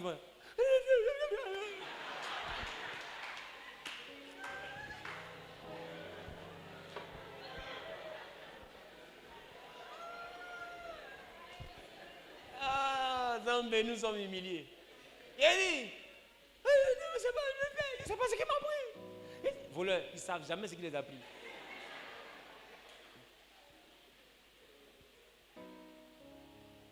Je l'ai regardé, je lui ai dit, va, nettoie-toi, porte tes habits. Ils avaient déchiré ses habits, donnez-lui des vêtements. Et puis va. Il m'a regardé, il dit va. Et il est parti. Bon, je le prends, je le fais mettre à la maca. Et puis quoi? Et toi, tu dis frappez-le, tuez-le. Est-ce que tu sais qui tu vas mettre au monde? On met un enfant au monde, mais on ne met pas son cœur au monde. Ce monsieur que tu as attrapé ici, là, si tu avais vu sa maman se mettre à genoux pour dire pardon, ne tue pas mon enfant, on va s'arranger. Oh, elle sait qu'il est voleur, mais elle va te demander pardon. Et si toi c'est ton enfant, tu sais qu'il a tort, mais tu vas te mettre à genoux. Parce que personne ne va s'arrêter pour qu'on tue son frère, pour qu'on tue son papa, pour qu'on tue son fils devant lui. Vrai ou faux? Et toi tu sors, tu laisses commissariat, hein, tu frappes l'homme jusqu'à il meurt. On a tué un voleur là-bas. Et tu es fier de toi. Tout se paye sur terre. Tu penses que tu n'arrives pas à tenir, fais-le mettre en prison. La loi va se charger de son cas. Mais le tuer le juge d'un caniveau, qui es-tu pour décider de la vie ou de la mort d'une personne? Des fois, tu deviens comme Caïn. Caïn a tué Abel, mais Dieu dit, lui va tuer celui qui tue Caïn. Ce n'est pas toutes les punitions qui sont la mort. Hein. Il y a des punitions qui sont la vie. Je reprends. Lui, il l'a tué. Dieu dit pour te punir, là, tu vas vivre. Et puis je vais mettre une marque. Personne ne va te tuer. Quelqu'un va te voir. Il va sentir que si jamais on doit te tuer, s'il te tue, problème que lui, il aura. Là. Moi, mais il va te venger. Parce que le problème de Caïn et puis Dieu, c'est entre les deux. Ils vont régler ça. Il y a des gens que Dieu il protège parce que lui-même il veut se venger. Donc tu vas vivre. Si c'est pour vivre seulement, tu vas vivre. Tu vas vivre jusqu'à rembourser ce que tu as fait. Qui comprend ce qu'il dit? Faites attention à Dieu. Ayez peur de Dieu. Je parle, je bavarde. Aujourd'hui encore, je sens que quelqu'un a envie de se repentir.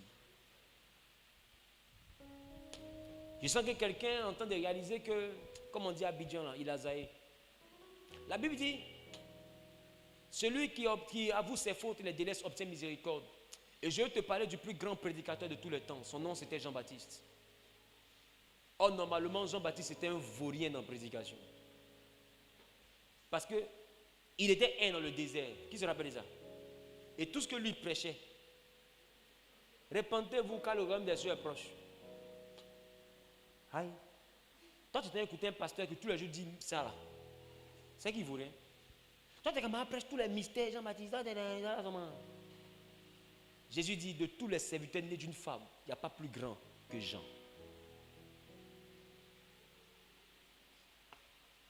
C'est pour dire qu'on peut enseigner les mystères, les principes. Ça te bénit. Mais tu peux être comme Moïse, un envoyé par Dieu en conflit avec Dieu. Dieu envoie Moïse et puis lui-même veut tuer Moïse. Pourquoi? Parce que pendant que Moïse s'en va, dans la maison de Moïse, il y a un principe de Dieu qui n'est pas respecté. Moïse ne s'est pas repenti. Parce que tous ceux qui croient au Dieu d'Abraham sont circoncis. Mais les Égyptiens n'étaient pas circoncis. Moïse a son enfant et l'enfant de Moïse n'a pas été circoncis. Pourquoi? Parce que Moïse n'avait pas encore la mentalité de la maison d'Abraham. Il avait encore la mentalité du monde. Alors Dieu attaque Moïse pour régler ses comptes avec Moïse. La femme de Moïse discerne. Elle prend un caillou, elle coupe le prépuce de son fils. Elle jette aux pieds de Moïse. Quand Dieu voit le sang, Dieu laisse Moïse. Et elle dit à Moïse, tu es pour moi un époux de sang. Le grand Moïse, le même Dieu a failli le tuer. Pourquoi? Parce que pendant que Dieu l'envoyait avec une main, Dieu voulait lui retirer la vie avec une autre main. Parce que dans la vie de Moïse, il y avait un conflit. Tu peux venir à l'église pendant que ton plus grand ennemi, celui qui te combat, ce n'est pas le sorcier, c'est Dieu. Parce que tu viens à l'église, il t'aime, mais pas derrière, tu vis comme tu veux et il se venge. Donc il t'envoie avec une main et il y a une autre main qui t'attaque. comme Moïse a été attaqué.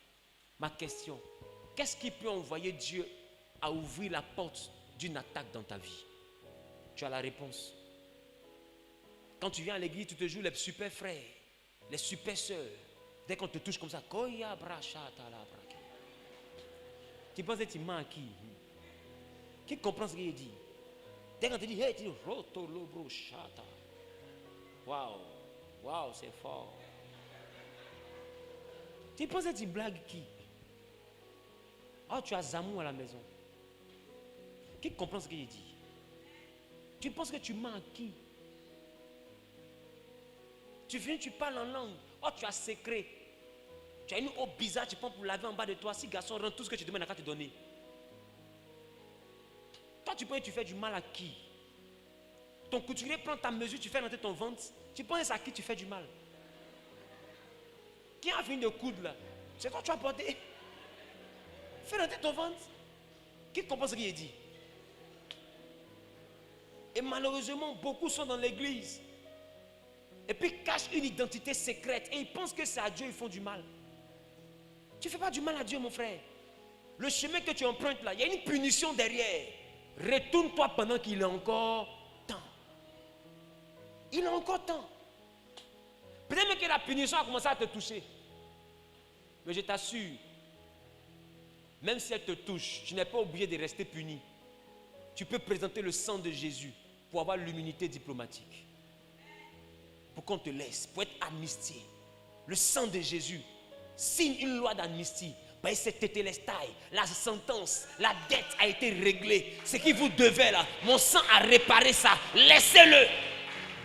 Le sang de Jésus est une loi d'amnistie. Donc si dans votre famille, des gens sont en train de subir une malédiction, il y a le sang de Jésus qui peut arrêter la malédiction à ton niveau. Il va dire au diable et à ses démons, vous avez raison de les torturer, mais pour celui-ci, j'ai payé le prix. Regardez mon sang. La dette a été remboursée. S'il devait être emprisonné, la sentence, la peine a été purgée. J'ai fait la prison pour lui. Même s'il devait mourir, je suis rentré dans le tombeau déjà pour lui. Laissez-le vivre. Parce qu'il a payé le prix. C'est ça le rachat de Jésus. Alors je me demande, est-ce que quelqu'un ici n'a pas envie de se repentir? Si tu as envie de te repentir, est-ce que tu penses que ce n'est pas le moment de te lever pour venir devant? Je ne veux pas de caméra.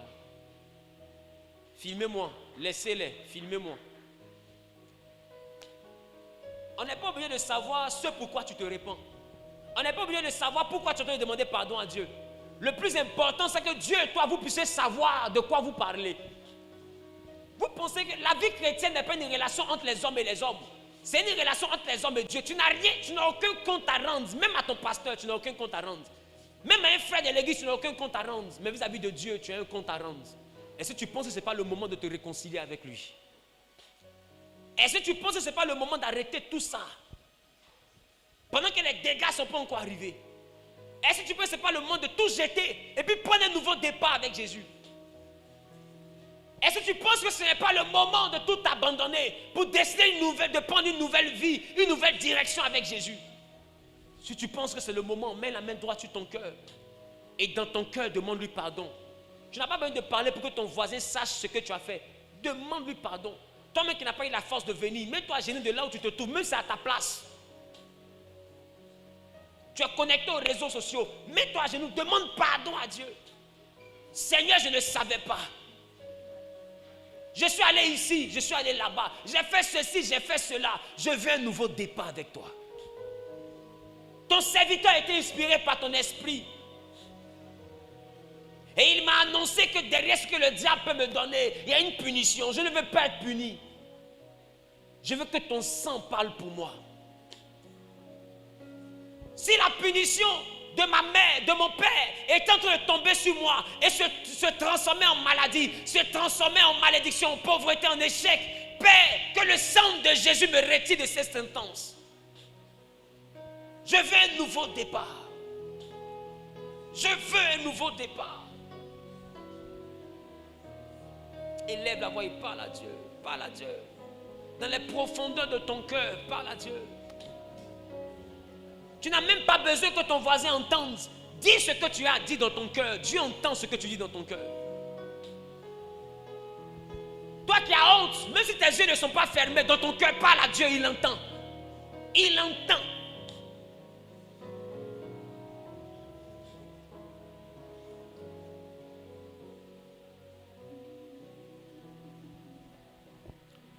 Tu peux naître de nouveau. Tu peux tout recommencer.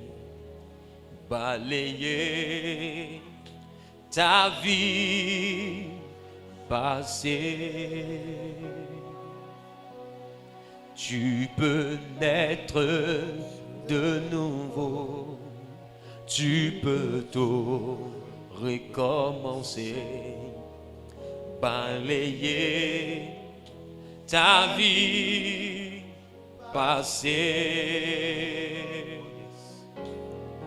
Et repartir à zéro, et repartir à zéro, avec Jésus pour berger. Et repartir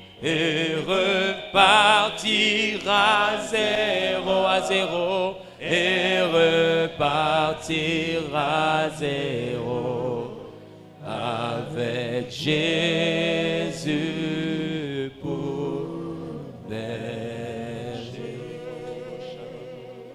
Tu vas dire, Seigneur, répète après moi, dis, Seigneur Jésus, moi Wilfried, devant ton trône, je réclame l'action de ton sang. Car j'ai fait ce qui est mal à tes yeux.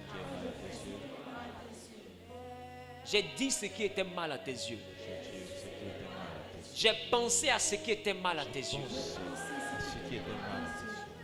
Je demande pardon. Je me répands. Je veux à partir d'aujourd'hui partir avec toi en nouveauté de vie. Prendre un nouveau départ avec toi. Je renonce à tout ce que j'ai pu faire hier, à tous mes choix négatifs d'hier. Que ton sang me lave, purifie-moi, sanctifie-moi, justifie-moi, mais par-dessus tout, rachète-moi, rachète-moi, rachète mon âme, rachète ma santé, rachète mes finances, rachète ma longévité, rachète ma vie de la sentence de punition. Que le rachat de la croix parle pour moi, afin qu'il n'y ait aucune condamnation pour moi. Selon qu'il est écrit, il n'y a donc pas de condamnation pour ceux qui sont en Jésus. Je te donne ma vie pour qu'il n'y ait pas de condamnation pour moi. Et qu'à partir de maintenant, que par le Saint-Esprit, que j'ai la capacité de marcher en nouveauté de vie, de marcher en nouveauté de vie, et de marcher selon ta parole, de me détourner du mal. J'ai besoin de toi, Dieu de mon salut. Ne me cache pas ta face, Dieu de mon salut. Ne te détourne pas de moi. Ne détourne pas de moi ton regard. Car mon père et ma mère m'abandonnent. Mais toi, Éternel, tu n'abandonnes jamais. Quand des frères m'abandonneront, quand des amis m'abandonneront, quand la richesse m'abandonnera, quand la gloire m'abandonnera, toi, tu m'abandonneras jamais. Dieu de mon salut, ne détourne pas de moi ta face. Rachète-moi par ton sang. Pose sur moi ton sceau. Mets sur moi ta marque. Dans le nom de Jésus-Christ. Quelqu'un dit 12 fois Amen. Amen. Amen. Amen. Amen. Amen. Amen. Amen. Amen. Amen. Amen. Amen. Amen. Tiens-toi debout, donne une puissante offrande d'acclamation à Jésus-Christ de Nazareth. À zéro.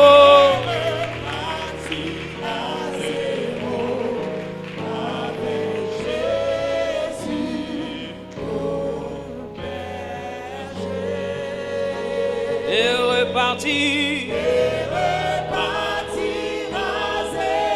À zéro. Avec Jésus. Avec Jésus pour pécher. Alléluia. Que jour après jour, à partir d'aujourd'hui, vous pouvez vous asseoir. Devant chaque facilité qui se présente à vous, s'il y a quelque chose qui vient à toi et que c'est facile, c'est l'argent facile, c'est la gloire facile, avant d'accepter, réfléchis. Demande-toi toujours, derrière cette facilité pour laquelle je n'ai pas payé le prix, quelle est la punition qui peut être derrière? Est-ce que je parle à quelqu'un? Quelle est la punition qui peut être derrière? Si Adam et Ève avaient réfléchi à ça, ils n'avaient pas mangé le fruit. Mais comme ils n'ont pas réfléchi à ça, au lieu de penser à la punition, ils ont pensé aux avantages. En tant qu'avantage, c'est bon pour devenir comme Dieu, c'est bon pour ouvrir l'intelligence. Et ils ont pris, ils ont mangé. Dieu a été d'accord. Il dit l'homme est devenu comme nous, en ce qui concerne le bien et le mal. Ça veut dire qu'ils ont vécu les avantages. Ils sont vraiment devenus comme Dieu, en matière du bien et du mal. Mais la suite, c'était quoi? Ils sont devenus comme Dieu, mais la punition, c'était quoi? La terre sera stérile à cause de vous. Elle va enfanter avec douleur. C'est avec souffrance que tu vas avoir le pain. À la sueur de ton front. Tu vois, ils sont devenus comme Dieu dans la facilité. Mais c'était suivi de quoi? D'une punition. Tout ce que tu reçois dans la facilité est accompagné d'une punition. Est-ce que je parle à quelqu'un? Je parle à quelqu'un? C'est pourquoi sauter les étapes, c'est dangereux. Et les choses qui t'arrivent aujourd'hui, c'est la punition de la facilité que tu as acceptée hier. Je prie que Dieu te donne une bénédiction qui est suivie d'aucun chagrin. Amen. Qu'il te donne le discernement à partir d'aujourd'hui devant chaque opportunité. Amen. Afin que tous les choix suivis de punition que Satan a déguisés par sa ruse et sa malice en bénédiction soient dévoilés au devant de toi. Amen. Parce qu'il te donne un serpent et puis il déguise en cadeau. Et pour toi, tu prends le cadeau. Et quand tu dors, tu te réveilles, il y a un serpent dans ta chambre. Qui comprend de quoi je parle? Amen. Toi, tu n'as pas pris serpent. Tu avais pris quoi? Un cadeau. C'est pourquoi je prie que toute opportunité déguisée par Satan dans le but de t'envoyer à tomber dans une punition, que Dieu te donne le discernement au nom de Jésus-Christ. Amen. Qu'il te donne de discerner au nom de Jésus. Amen. Qu'il te donne le regard du Saint-Esprit, un regard qui te permettra de voir ce qu'un homme ordinaire ne peut pas voir. Amen. Jésus a vu les royaumes qui étaient faciles à acquérir, mais derrière les royaumes, il a vu le piège du diable. Il dit, je préfère adorer Dieu seul. Quand il a adoré Dieu seul, il a souffert. Il a porté sa croix.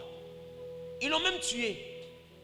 Mais après ça, il a eu le nom au-dessus de tout nom. Et jusqu'à aujourd'hui, son nom est grand. Pourquoi? Parce qu'il a payé le prix. La différence entre nous et puis l'obscurité, c'est que nous payons le prix dont nous vivons la croix rose. Nous portons la croix et après on vit dans la rose. Quand les gens vont dans le monde, on les envoie dans la rose croix. Ils portent la rose et ils finissent avec la croix. Ils finissent fous, ils finissent malades. Satan te donnera toujours la rose. Tu es dans une carrière, on te propose des amours pour être populaire, pour avoir les marchés. C'est bien beau, mais la fin, ça sera quoi? La fin, ça sera quoi? Regardez nos stars du cinéma passé. Beaucoup n'ont pas Jésus. Beaucoup n'avaient pas Jésus. Regardez comment nos stars sont en train de finir. Comme nos grands comédiens qu'on a regardés quand on était jeunes. Regarde comment ils finissent. Tous, après, paralysés, AVC, côté bizarre, maladie mystérieuse. Vous n'avez pas remarqué? Mais quand ils étaient devant les écrans, qu'est-ce qu'ils ont dû faire pour avoir cette gloire? Et ils ne vont pas se rappeler de ce qu'ils ont fait. Ils vont penser que c'est un hasard. Je profite de ce micro pour interpeller quelqu'un. Et tous tombent malades. Tous meurent de manière bizarre. Tous finissent avec des SOS. Vous ne voyez pas qu'il y a quelque chose qui ne va pas? Et toi aujourd'hui, tu es chanteur, tu es humoriste, tu es, je ne sais pas quoi, tu es comédien, tu es quoi d'autre encore? Tu es acteur. Et on te propose des chemins où tu dois te laver dans un endroit bizarre pour devenir grand. Et tu commences à devenir grand. Mais la grandeur qui vient facilement après se laver, tu n'as pas peur. Et quand ton œil est devenu grand, ça ne t'effraie pas un peu? Quand tu dors là, tu n'as pas un peu de palpitation? Tu ne vois pas que c'est un peu trop facile? Aie peur de la maison que tu construis en un jour. Le diable te met dans un ascenseur. Dieu te fait passer par des escaliers, je le dis. L'ascenseur va vite, mais l'ascenseur ne tient qu'à un fil. Tu peux monter avec le diable au 50e étage, mais il te laisse dans l'ascenseur. Parce que quand tu es dans l'ascenseur, que le câble se coupe, tu peux descendre en vitesse du 70e étage et t'écraser par terre et mourir. Mais celui qui est passé par les escaliers, quand il a raté une marche qu'il a glissé, il ne quitte pas au 70 pour tomber. C'est juste la marche là qu'il a ratée. Il a encore la possibilité de se relever. Mais celui que l'ascenseur a enlevé du 70e étage jusqu'au rez-de-chaussée ne peut plus se relever. C'est pourquoi la Bible dit, le juste, 7 fois il peut tomber, 7 fois il se relève. Ça dépend de la hauteur. Qui comprend de quoi je parle? Tout dépend de la hauteur de la chute. La facilité n'est pas aussi facile que ça. Ouais. Dis à ton voisin, la facilité n'est pas facile. Parce que sur la terre, tout a un prix. Donc ce qu'on te donne cadeau là, comprends que ce n'est pas gratuit. Un cadeau n'est pas gratuit, la preuve. Vous qui cherchez les go là, quand tu lui donnes un portable cadeau là, c'est gratuit. Non, je reprends. Toi que les gars cherchent, quand ils donnent l'an de payer mèche humaine, c'est un cadeau non? C'est gratuit. Toi, quand tu prends l'an de mèche là, tu n'es pas une petite fille, tu sais. Tu sais. Qui comprend de quoi je parle? Il y a des choses qui n'ont pas besoin de te dire. Peut-être tu sais que le cadeau là n'est pas gratuit. C'est un cadeau, hein, mais ce n'est pas gratuit. Peut-être tu sais que personne ne va regarder ton menton pour payer mèche pour toi 800 000. Par rapport à quoi? Tu es sa tante? Il n'a pas payé ça pour sa maman, il paye ça pour toi et toi tu es heureuse. Ce n'est pas cadeau. C'est cadeau, hein, mais ce n'est pas gratuit. Donc toi, pourquoi tu peux avoir la gloire cadeau et puis penser que cette gloire-là est gratuite? Faites la différence entre la notion de quelque chose qui est cadeau et puis quelque chose qui est gratuit. On te donne un cadeau, mais est-ce que c'est gratuit? Qu'est-ce qu'on attend en retour? Tu vas dans des endroits où on ne te prend que le coq, on ne te prend que le pigeon. Et tu dis non, c'était qu'un coq, c'était qu'un pigeon. Mais j'ai envie de te dire,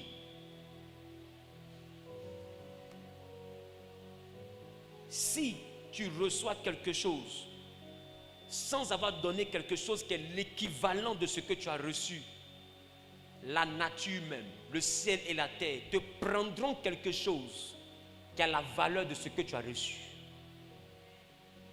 Je reprends. Ça veut dire que la compensation sera réclamée par le ciel et par la terre. C'est pourquoi en Deutéronome, il a dit quoi? Il dit je prends le ciel et la terre en témoin. Parce qu'ils sont chargés aussi de maintenir l'équilibre. C'est pourquoi en Genèse, Dieu a dit à Noé, tant que le ciel et la terre existeront, la loi de la semence et de la moisson demeureront. C'est-à-dire que le ciel et la terre surveillent la loi de la semence et de la moisson. Si tu fais quelque chose, le ciel et la terre s'arrangent à ce que tu payes. Qui comprend ce que je dis? Donc ne pensez pas que le ciel est en haut pour rien. Le ciel est en haut pour te regarder. Je parle ou je bavarde? Tout ce que tu fais là, ça s'enregistre. Le ciel et la terre enregistrent. Et ça t'attend. Donc, si te laver, attacher quelque chose, manger petit truc, tu viens de manger, tu dis au blanc, je veux tant, et puis il te donne. Et puis l'argent vient. Les gars, c'est venu, hein, le mou va payer. Et puis tu es là, c'est le bédon, comment dire, c'est le bédon, c'est le bédon, c'est le bédon.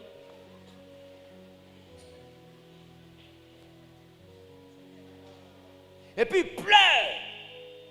Le parent de quelqu'un, il a travaillé pour son argent. Il pleure au téléphone parce qu'il est envoûté.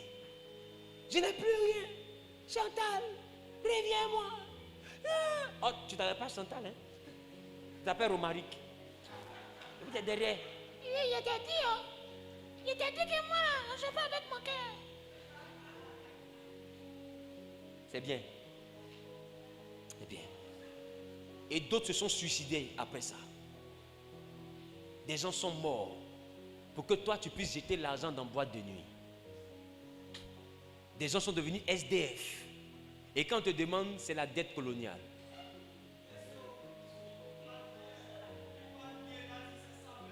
C'est bien. C'est bien. C'est bien. Le contrat de la dette coloniale, comme c'est ton nom, ton papa a mis dessus, c'est à toi ils vont rembourser. Qui comprend ce que j'ai dit? Vous ne voyez pas après comment vous finissez? Vous ne voyez pas? Aujourd'hui, beaucoup d'enfants sont dans des deals. Ils vendent des choses. D'autres sont en train de comprimés que cheval peut avaler. Et ça, tu avales pour planer. Moment des enfants là. Vous partez prendre des gaz médicaux, des substances de la médecine. Et vous prenez. Et vous êtes dans les vapes.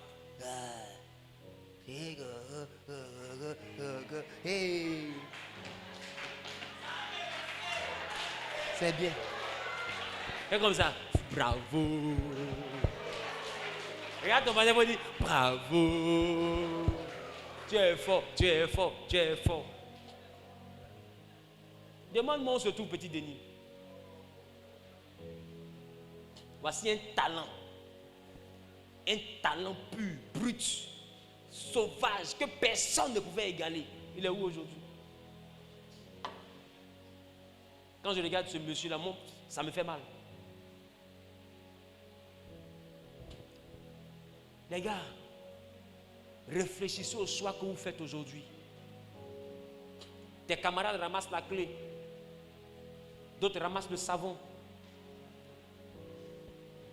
Aujourd'hui, là, les femmes mariées ont lutté avec femmes. On est arrivé à l'étape où elles luttent avec garçons maintenant. C'est-à-dire que ta rivale n'est plus une femme. C'est garçon. C'est comme un garçon te dit, cherchez-moi ici, il trouve la paix.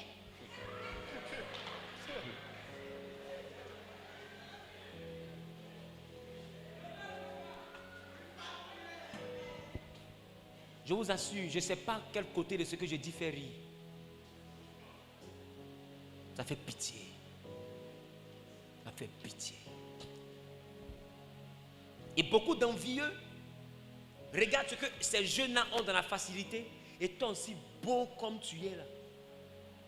Grand détail, tout.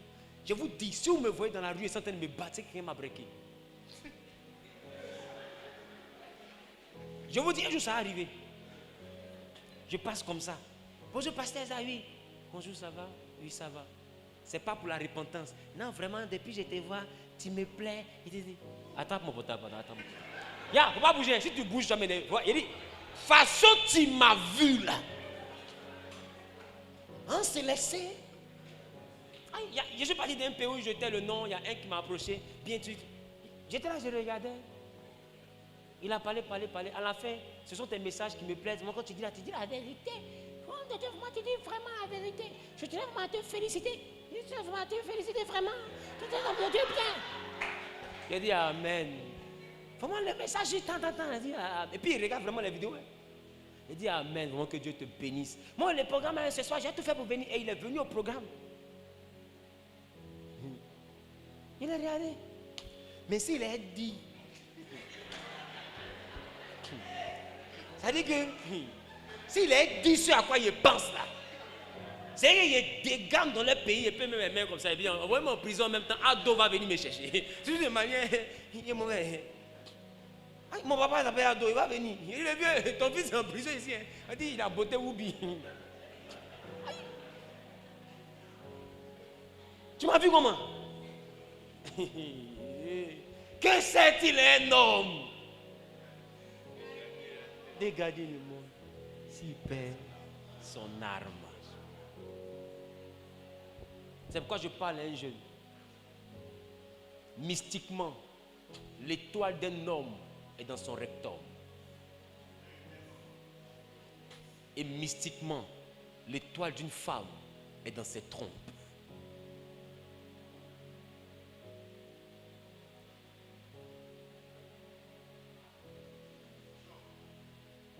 C'est pourquoi toi qui es 4 à cause de 500, prends 500. Ce que lui s'en chercher dans ton ventre, là, c'est toi, je sais. Ton étoile est dans tes entrailles. Ta partie génitale, c'est dedans, il y a l'étoile.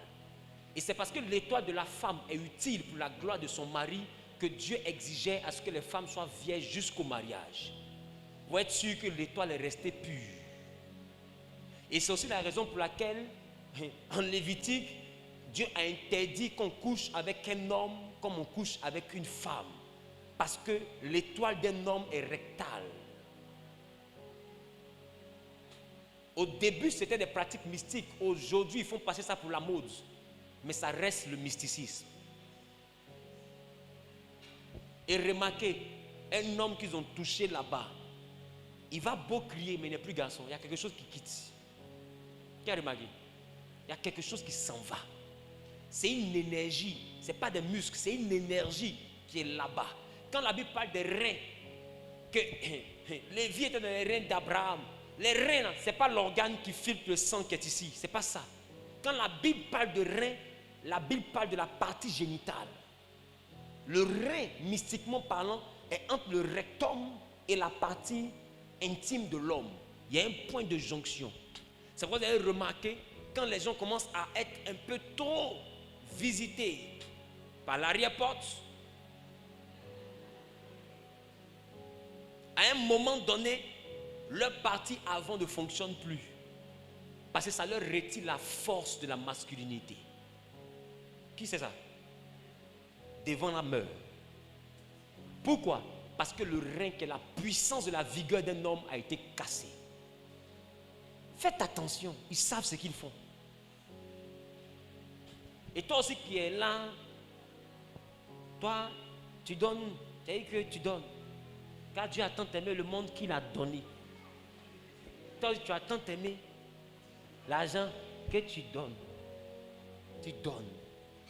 Quelqu'un vient, il te donne voiture, tu donnes. Quelqu'un vient, il te donne chapeau, tu donnes.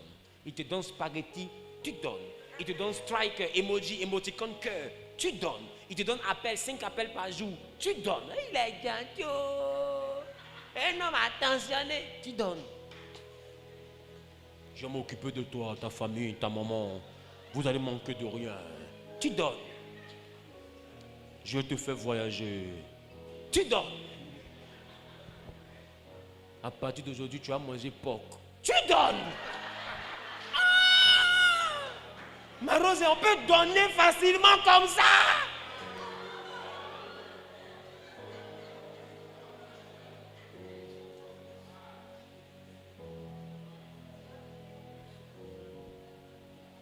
Femme, sache que si tu donnes tes entrailles à n'importe qui, tu laisseras dans une chambre d'hôtel quelque chose qui devait te faire réussir.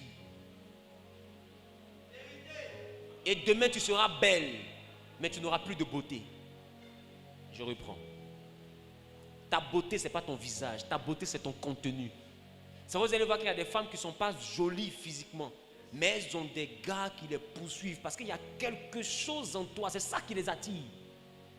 Ne te trompe pas. Si tu perds cette énergie, tu n'auras plus de clients. Bon, tu auras les petits gars qui ne voient pas clair, mais les boss qui sont clairvoyants, qui savent ce qu'ils cherchent dans la femme, là, qui consultent avant de coucher avec une femme. Est-ce que tu sais que d'autres font ça? Consulte. Parce que ce que tu ne sais pas, c'est sur le rapport sexuel que les scientifiques ont regardé pour faire le port USB.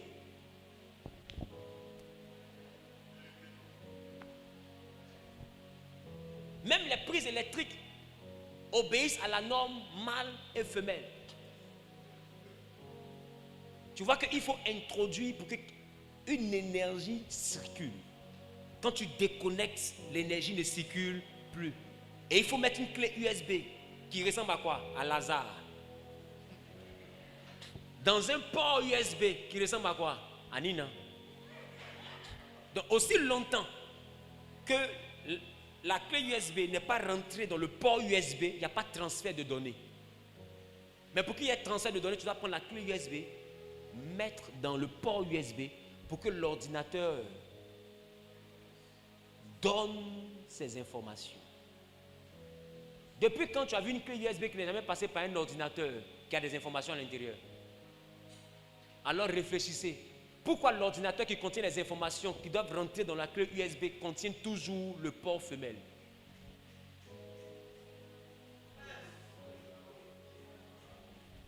Pourquoi l'ordinateur qui contient toujours les informations qui doivent rentrer dans la clé USB contient le port femelle? Mais la clé USB qui comporte le port mâle qui doit prendre l'information a le port qui entre, comme Lazare. Vous n'avez pas réfléchi à ça? C'est pour dire que la vraie base de données est dans la femme. Donc les hommes vont puiser dans les femmes les informations qui les enverront à réussir. Et remarquez, même courant, la fiche mâle n'a pas courant. C'est la fiche femelle là, qui a le courant. Et les machines qui doivent bénéficier de l'électricité ont la fiche mâle. Mais ce qui donne l'électricité a toujours la fiche femelle. Vous n'avez pas remarqué? Donc quand la fiche mâle se connecte à la fiche femelle, automatiquement le courant qui est dans la fiche femelle rentre dans la fiche mâle pour que le ventilateur tourne. Ça veut dire qu'il y a des hommes, pour que les affaires tournent, ils doivent prendre leur fiche mâle connectée à des fiches femelles. L'étoile d'une femme est dans ses entrailles. Ne laisse pas n'importe qui te visiter. Donc quand Dieu te dit sanctifie-toi, tu penses que tu rends service à qui?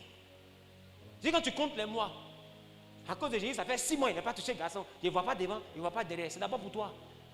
Ce n'est pas à nous que tu rends service quand tu te sanctifies. Est-ce que je parle à quelqu'un? Et ça, c'est l'enseignement du jeudi, vendredi, samedi. Le monde mystique de la sexualité.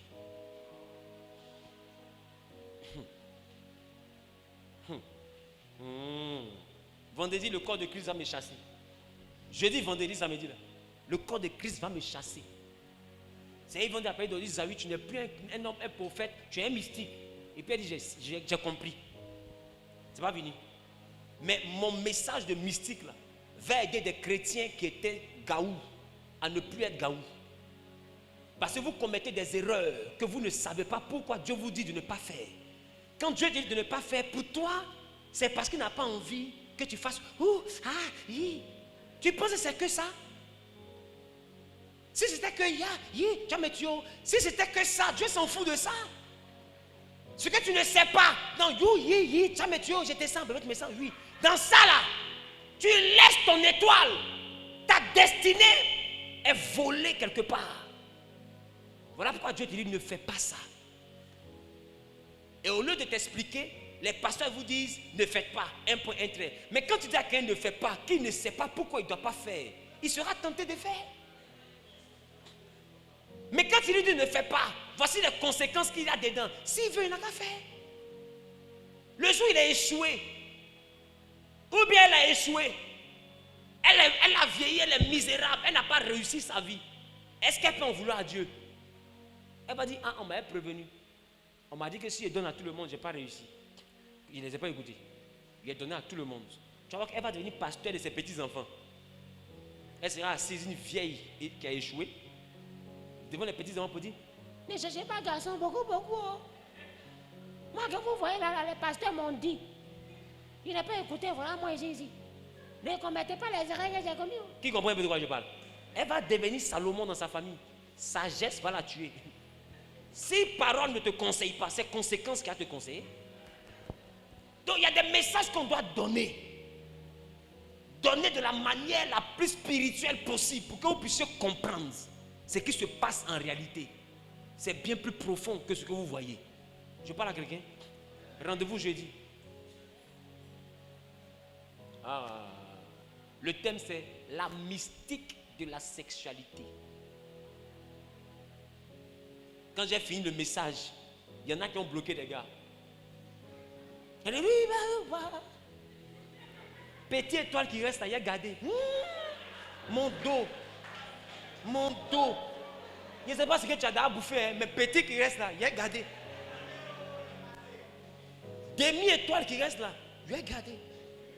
Parce qu'on vient de m'expliquer que tu me vampirises. Les gens sont là en train de devenir multimilliardaires et puis ils te donnent maison, ils te donnent 3 millions chaque fin du mois, toi tu es contente. Tu ne sais pas que c'est ce que tu transportes qui le rend milliardaire. La maison de Potiphar prospérait à cause de Joseph. Il y a des grâces qui font prospérer des maisons. Et au lieu de comprendre ça, tu penses que quand on te dit sanctifie-toi, pourtant on te fait du mal. Rendez-vous jeudi. Ton Djanduala va te dégoûter. C'est quand il a fini la prédication comme ça là. Tu as des règles comme ça. Avant quand tu te regardais, tu te mets devant le miroir. Petit, tu as tué. Mais quand tu as sorti d'ici après jeudi, vendredi, samedi, quand tu as des règles comme ça là, dans mon boubou là, porté pardon, dans mon boubou là. Parce que ça ne sert à rien. Ça là, c'est le problème, il y a mis sur moi. Parce qu'ils vont venir. Et qu'ils vont venir, c'est pour prendre mon étoile. Donc c'est mieux caché en même temps. Tu vas comprendre. Pourquoi Dieu te dit de t'habiller décemment là, tu vas comprendre. Tu n'as pas fait du mal à qui? Que Dieu te bénisse. Tiens-toi debout, je prie pour le message. Dis avec moi la mystique de la sexualité. Qui est prêt pour le message? Ah, ce message, il faut que je le donne. Parce que maintenant, même à 12 ans, les gens cherchent garçon. Ah, donc il faut qu'on dise. Il faut qu'on prêche pour que les gens soient avertis. Restez devant vous qui saisissez la parole. Et que Dieu vous exauce.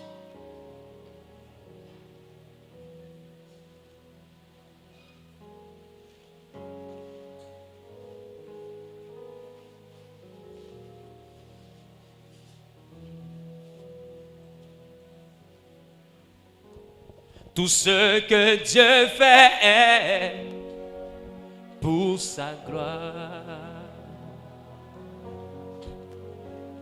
Tout ce que Dieu fait pour sa gloire. La vie qu'il m'a donnée, c'est pour sa gloire. Je ne me glorifierai qu'en Jésus, car la vie qu'il m'a donnée, c'est pour sa gloire. Merci Seigneur pour ta grâce. Je prie que tu bénisses ton peuple, que tu bénisses tes enfants. Gloire, louange te reviennent. Toi qui permets que ce message soit compris par les esprits. Et qu'à partir d'aujourd'hui, que devant le bien et le mal, que tes enfants soient toujours tentés désormais de prendre le bien. Malgré la difficulté qu'il y a dans le bien, malgré le prix à payer du bien, que le cœur soit penché vers le bien. Tu as dit, large et spacieux est le chemin qui mène à la mort, mais étroit, resserré, plein d'épines et de ronces est celui qui mène à la vie. Seigneur, donne le courage à tes enfants d'emprunter le chemin étroit. Parce que plusieurs dans cette génération sont tentés d'emprunter le chemin large, mais qui mène à la destruction.